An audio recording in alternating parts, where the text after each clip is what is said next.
Welcome back to your social science class. मैं हूं आपकी social science teacher Sukhdeep Kaur. शुरू करें आज का chapter.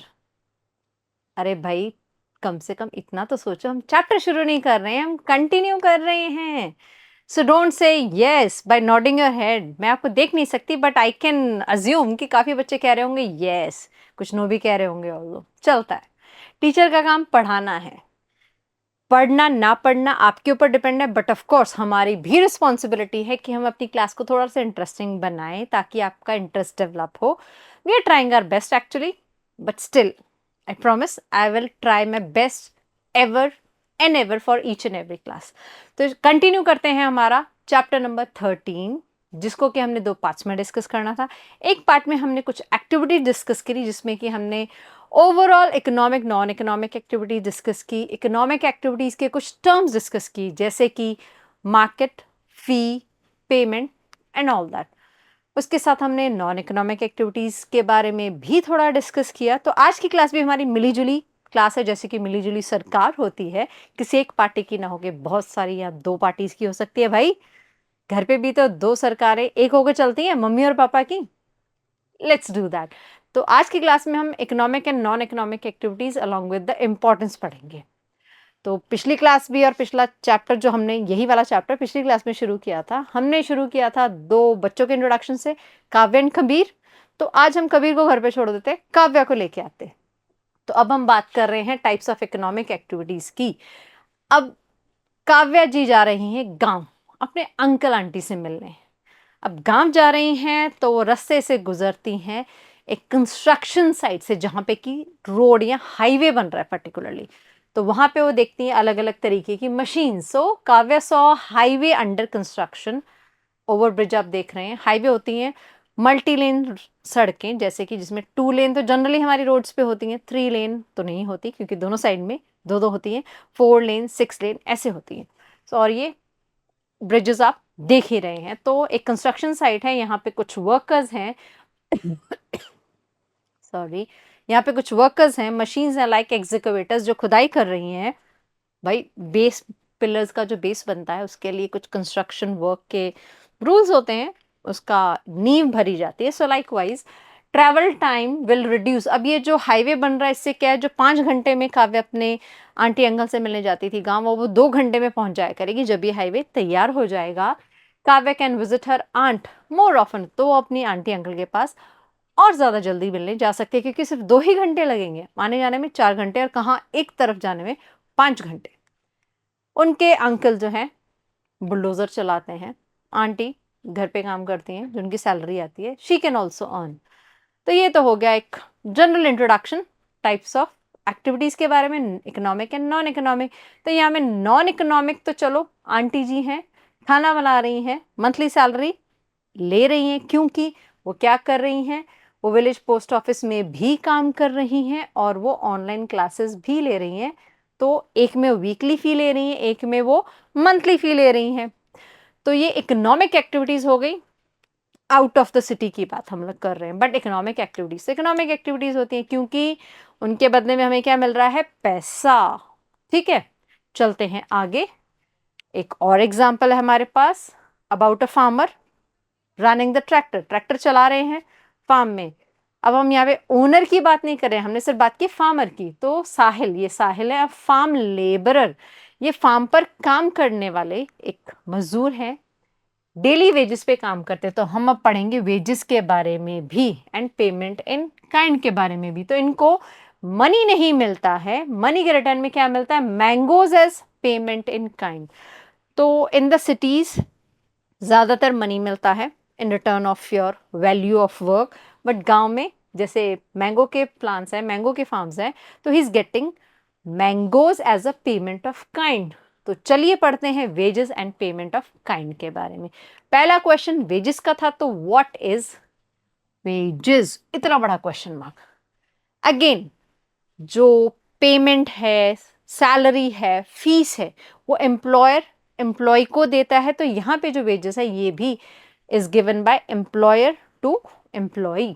So payment mode by the employer to the worker, employ worker, almost similar terms, but employee do earn ऐसा कहा जाता है and it is a norm that जो एम्प्लॉय है वो मंथली सैलरी लेता है, wages can be earned by the wage worker itself, रोज के तौर पर वेजेस रोज भी दी जा सकती हैं एंड देते हैं, given for a specific period of time. तो ये जो वेजेस हैं स्पेसिफिक पीरियड ऑफ टाइम, मतलब ये जो वर्कर्स हैं इनको 12 मंथ्स अ ईयर काम नहीं भी मिलता कई बार, तो जितने दिन भी ये काम करते उतने दिन के लिए given for a specific period of time इनको वेजेस दिए जाते हैं bye there employers. This is about the wages. अब बात करते हैं पेमेंट इन काइंड या ऑफ अ काइंड। काइंड मतलब एक तरीके का पेमेंट है जो कि मनी में ना होके किसी और फॉर्म में, और यहाँ की जो फॉर्म है ये तो बहुत ही मीठी फॉर्म है, हर कोई चाहेगा कि ऐसी फॉर्म हो, बट इस फॉर्म से पेट नहीं भरेगा ना, सारे साल आप मैंगोज नहीं खा सकते। So what is payment in kind? A non cash payment, ये इसमें मनी इन्वॉल्व नहीं होता है, ये नॉन कैश पेमेंट है, received for the work perform, तो जितना काम आपने किया उस हिसाब से आपको दे दिया जाएगा। तो नीड नॉट नेसेसरी कि आपको मनी ही मिले इन रिटर्न में।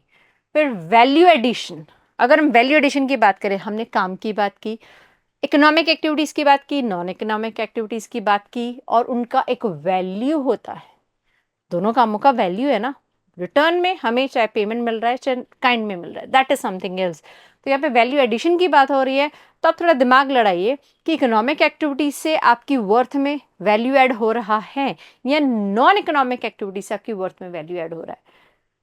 Okay, let me tell you, I am not demotivating anyone, but the truth is कि वैल्यू तो दोनों ही कामों की है, एडिशन कम ज्यादा जरूर है, क्योंकि if we talk about a game, one has to win, one has to lose, but it's not necessary कि losing party उसको अपनी हार ही माने, they can take it as the way they want।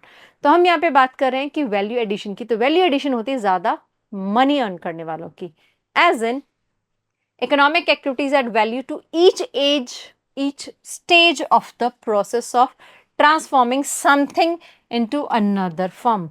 Value addition, if you are earning, now you are getting, suppose, आप तो कैसे earn करेंगे, wrong example, I am earning, suppose I am getting 12,000 a month, then what will happen, I will try to earn more, तो मैं tuitions रख लूंगी, तो मैंने और ज़्यादा अर्न करने की कोशिश की, ये तो हो गया in the economic terms, money terms में।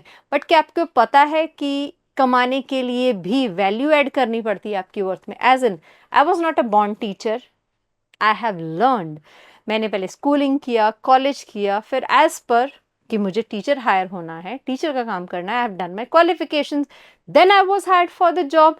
तो इसी तरीके से मेरी वैल्यू जो इस टाइम पे है बीइंग अ टीचर, उसमें मैंने टाइम टू टाइम कुछ कुछ एड ऑन किया है। Now also if I will pursue my higher studies, तो still I am adding in my value, तो नेक्स्ट जॉब हो सकती है, हो सकता है I can earn more money, so that is value addition.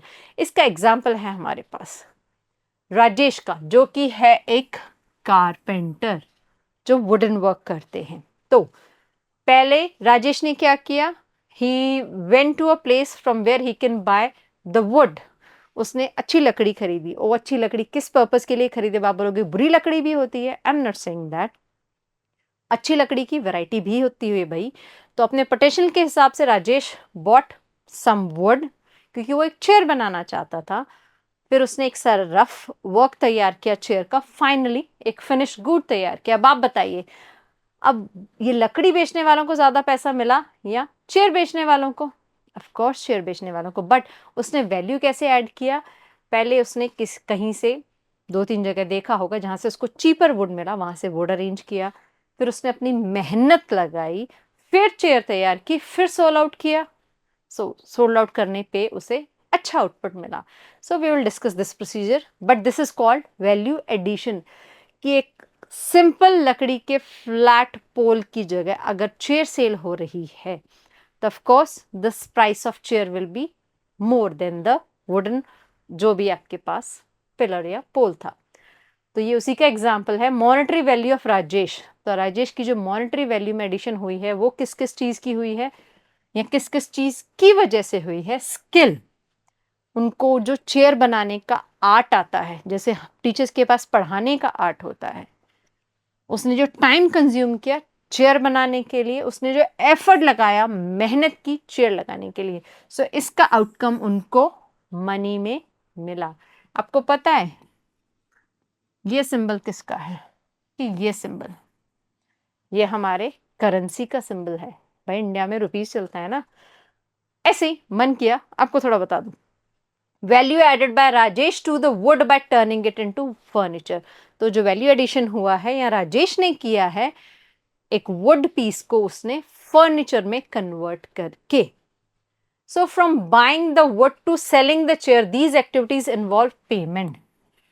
क्योंकि वुड खरीदते वक्त भी पेमेंट दिया, बनाते वक्त तो चलो स्किल एंड एफर्ट यूज है, बट सेल आउट करते वक्त भी पेमेंट यूज हुआ। So economic activity, so therefore they are a part of economic activity. तो इकोनॉमिक एक्टिविटी के पार्ट क्या क्या हुए? Skill is also a part of economic activity, time and effort. हम ऑफिस जाते हैं, हम टाइम डिवोट करते हैं, आपके पेरेंट्स ऑफिस जाते होंगे, they do give their time, अपनी स्किल यूज करते हैं वहां पे जो भी वो काम करते हैं, एफर्ट देते हैं अपनी तरफ से, that is how they are earning in return.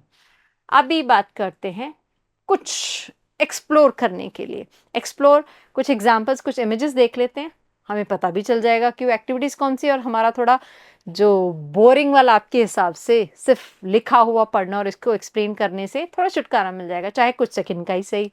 सो यहाँ पे आप देख रहे हैं two people, one is a person, two are people, they are cooking food in a kitchen, and यहाँ पे एक टेलर स्टिचिंग कर रहा है। तो कौन सी है नॉन इकोनॉमिक? ये है इकोनॉमिक एक्टिविटी। ये दो और इमेजेस हैं। Two kids are taking care of their grandparent, of course white बाल है, तो it is out of love, care, respect है। तो नॉन इकोनॉमिक एक्टिविटी, क्योंकि ये इसकी वैल्यू वर्थ क्या है? फीलिंग्स है भाई। ये है डॉक्टर जो सर्व कर रहे हैं, तो ये है इकोनॉमिक एक्टिविटी क्योंकि पैसा कमा रहे हैं। तो नॉन इकोनॉमिक को भी डिस्कस कर लीजिए, इकोनॉमिक की तो चलो हमें पता चल ही गया, वर्थ, उसमें स्किल, एफर्ट और टाइम सबसे ज़्यादा इंपॉर्टेंट कैरेक्टर्स हैं। अब बात करते हैं importance of non economic activities की। इनमें इन्वॉल्व होने का फ़ायदा क्या होता है? ऑफ कोर्स हमारी फीलिंग सेटिस्फाई हो रही हैं, बट उसके अलावा भी तो कुछ होगा। So let's discuss that. Non economic activities में नॉट इन्वॉल्व मनी, जरूरी नहीं है कि उसमें पैसा इन्वॉल्व हो, ट्रांजैक्शन हो, एक्सचेंज हो किसी चीज का। It generates important value in our life, इससे हमारी जिंदगी में कुछ इंपॉर्टेंट वैल्यूज एड ऑन हो जाती हैं। ओके, फॉर एग्जाम्पल आपके मम्मा पापा आपको बोलते होंगे घर पे थोड़ा बहुत एटलीस्ट अपना काम करने के लिए कि भाई अपना टिफिन सुबह ले जाते वक्त ले जाएं, स्कूल से आके आप वापस सिंक में रख दें फॉर द वॉशिंग पर्पज। सो इससे वैल्यू ऐड हो रही है आपकी लाइफ में। आपको पता है क्या है वो value? To do your work on your own instead of depending on others. कि मम्मा पापा या किसी और पे डिपेंड होने से अच्छा है वो आपको इंडिपेंडेंट होना सिखा रहे हैं कि भाई अपना काम खुद किया करो। इससे आपको अच्छी हैबिट्स फॉर्म होंगी। So these non economic activities add values in our lives and we do become more honorable person and more respected person in the society. सेवा, सेवा जो हमने एक इमेज पहले शेयर की थी उसमें हमने क्या डिस्कस किया था? Two kids were sitting by their grandparent, father थे, तो उनकी वो सेवा कर रहे थे या वट एवर वट, वो उनकी सेवा में बैठे थे। सेवा out of love, respect and care होती है। अब हम यहाँ पे ह्यूमैनिटी सेवा की बात कर रहे हैं, तो जो लोग जनता की सेवा करते हैं उनको क्या मिलता है? उनकी भी भाई कोई ना कोई सेटिस्फैक्शन होती है, किसी न किसी फीलिंग की सेटिस्फैक्शन होती है। लाइकवाइज वी सी सेवा इन मैनी प्लेसेस। अगर हम रिलीजन की बात करें तो सारे रिलीजियस जगहों पर, चर्चेस, टेम्पल्स, गुरुद्वारा, मॉस्क में सब में सेवा होती है। कहीं पे फ्री लंगर की सेवा हो रही है, प्रसाद बट रहा है, whatsoever concerns are there in the name of सेवा। सेवा foster a sense of satisfaction। सेवा करने से आत्मा को शांति मिलती है। आप बिना किसी फेवर के अपनी मम्मी पापा के लिए कुछ करके देखिए, उनके बर्थडे पे सरप्राइज प्लान कीजिए, उनकी खुशी देख के आप बहुत ज़्यादा सेटिस्फाई होंगे और आप चाहेंगे कि आप नेक्स्ट ईयर उससे अच्छा सरप्राइज प्लान करें उनके लिए। So and believe me it can happen, until unless you are not trying, तो ये बिल्कुल भी नहीं हो सकता। so do try it, you will feel the sense of satisfaction, आपको बहुत अच्छा लगेगा। and gratitude, to give away thanks some other purpose for what we have. तो हम भगवान के घर में गुरुद्वारा, मंदिर, चर्च, मॉस्क, मस्जिद जिसको बोलते हैं, कहीं पे भी आप सेवा करें तो या तो आप सेटिस्फैक्शन मिलना है आपको, आपको अच्छा लगता है वहाँ काम करके, सेवा करके, तो आप करेंगे, या you have received each and everything from the god and you are giving your thanks to the god, तो उसका भी एक फॉर्म है सेवा करना। It is a way of contributing, you are contributing to society without expecting anything in return. तो सेवा क्या है? आप गुरुद्वारे में, आप मंदिर में, मस्जिद में कहीं फर्श साफ कर रहे हैं, जूते साफ कर रहे हैं, तो आप सेवा कर रहे हैं, आपको उसके बदले में कुछ नहीं मिलने वाला, सिर्फ आपके पर्सनल इन दो कंसर्न्स के अलावा। तो मॉनेटरी का तो यहाँ पे कोई दूर दूर तक लेना नहीं है, it is out of humanity, इंसानियत भी है ये। स्ट्रेंथ ऑफ कम्युनिटी पार्टिसिपेशन, तो ये तो हमने इंडिविजुअल सेवा की बात की थी, अब हम बात करते हैं कम्युनिटी सेवा की, जिसमें कम्युनिटी सारी इन्वॉल्व होकर पार्टिसिपेट करती है to do various kinds of सेवास। लाइकवाइज स्वच्छ भारत अभियान, स्वच्छ भारत अभियान इज अ क्लीनलीनेस कैंपेन, सफाई अभियान है जो हमारे 26 जनवरी पे पर्टिकुलरली, या 15 अगस्त, या कोई भी ऐसा कंसर्न आता है नेशन वाइड, तो it is to be conducted, it is conducted collectively, पूरे देश का इसमें पार्टिसिपेशन एक्सपेक्ट किया जाता है, करें ना करें वो आप पे डिपेंड है, but of course if it is such kind of thing that is adding a value in your life, हमें साफ वातावरण में रहना अच्छा लगता है, we do like to live in hygienic place और अनटाइडी प्लेस, सो यस, अगर हाइजीन आपको पसंद है it is a good thing. So collectively अगर आप सफाई कर रहे हैं, आपको देख के 10 और जने सफाई करेंगे, so they will form a good habit. Keeps our surroundings, हमारे आसपास भी साफ हो जाता है। अगर आप इंडिविजुअली इसके मेंबर हैं, as I gave you the example of hygiene, so keep our homes and surroundings clean. अगर आप अपना घर साफ करेंगे, घर के बाद फिर आसपास स्ट्रीट्स को साफ रखेंगे, of course if everyone will contribute तो that will be the collective cleanliness. तो ये भी एक तरीके की सेवा हुई। People have also come together to clean up, तो ये जो स्वच्छ सफाई अभियान है या स्वच्छता अभियान है, इसमें सब लोग कलेक्टिवली इंडिविजुअली इन्वॉल्व होते हैं, तो क्या होता है, स्ट्रीट्स क्लीन हो जाती हैं, roads, parks, community areas, other public areas. जैसा कि मैंने कहा, आप अपनी लोकेलिटी देखिए, जो जहाँ रह रहे हैं वो अपनी लोकेलिटी देखेंगे तो हर तरफ सफाई हो जाएगी। Together these efforts lead to a clean home, तो ये टुगेदर जो एफर्ट्स हैं, इससे आपका घर भी साफ होगा, आपका आस पड़ोस भी साफ होगा, सोसाइटी भी साफ होगी, नेशन भी साफ होगा। So individual leads to the success of the nation, ये एक स्टेटमेंट भी है and it is a positive statement अगर कोई समझे। ये तो सिर्फ क्लीनलीनेस की बात की, अगर आप इंसानियत के नाते otherwise you want to serve your nation, तो ज़रूरी नहीं है कि आप बड़े होके ही कुछ करें, आप अपनी जिस भी एज ग्रुप में हैं you can devote some of the life's part to your nation as well, whether it is a part of cleanliness, सेवा itself। वन महोत्सव भी एक तरीके का प्रोग्राम है, कलेक्टिव प्रोग्राम है, but it is a non economic activity, जैसे कि स्वच्छता अभियान था, नॉन इकोनॉमिक एक्टिविटी थी, but that is done out of sense of satisfaction and gratitude. तो यहाँ पे कौन सा सेंस है, let's find out, but it is a non economic activity.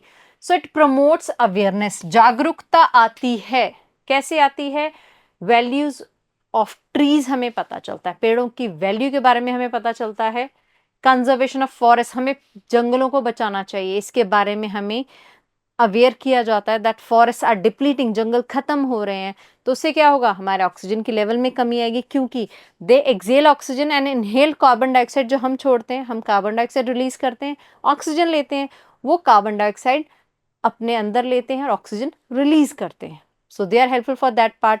बारिश, जहाँ पे वेजिटेशन है वहाँ बारिश ज़्यादा होती है, हमें वुड की भी ज़रूरत है, फ्यूल के लिए ज़रूरत है, so there are various purposes that forest fulfill, तो हमें उनको कंजर्व करना चाहिए। तो ऐसे प्रोग्राम्स का पार्ट होके जो नॉन इकोनॉमिक एक्टिविटी है, हमें बहुत कुछ जानने को मिलता है and we do understand a lot many things and we try to implement in our life.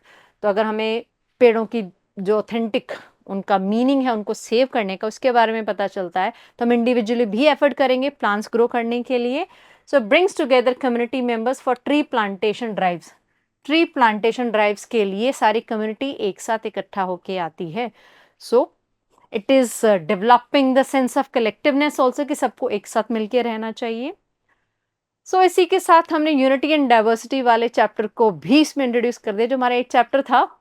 तो आज का जो हमारा टॉपिक था about the importance of non economic activities particularly, वो यहीं पे खत्म होता है, और हमारा 13 चैप्टर भी.